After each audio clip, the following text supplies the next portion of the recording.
আসসালামু আলাইকুম। আবারও আসলাম ছোট্ট খামার থেকে। অনেকে আমাকে অনেক কিছু বলেছেন, আমি আজকে আপনাদেরকে বলতে চাই, এই হচ্ছে আমার দেশি গরু। আলহামদুলিল্লাহ অনেক ভালো একটা গরু। আমি প্রত্যেক বছরে এই গরু থেকে বাছুর পাই। তো এই গরু থেকে আমি আজকে আপনাদেরকে দেখাতে যাচ্ছি 4 থেকে 5টা আমি বাছুর পেয়েছি। এখানে 1 2 3 4টা বাছুর আমি এই গরু থেকে পেয়েছি। প্রত্যেকটা বাছুর আমি বীজ দিয়ে এই গরুর মাঝে গরু থেকে পেয়েছি। আর বর্তমান গরুটা হচ্ছে আমার 7 থেকে 8 মাসের গাভীন। ইনশাল্লাহ কিছুদিনের ভিতরে বাছুর দিবে।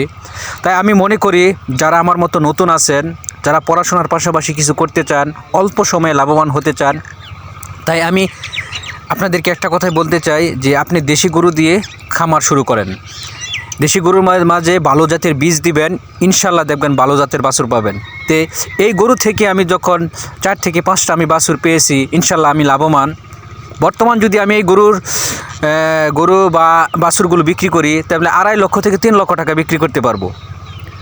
তো ইনশাল্লাহ আমি লাভবান। তাই আমি মনে করতেছি যে ভাই, আমি সব সময় মনে করি যে আপনি দেশি গরু দিয়ে শুরু করেন, কারণ দেশি গরুটা আপনি সব পরিবেশে থাকতে পারে, এটা রোগবালাই কম হয়।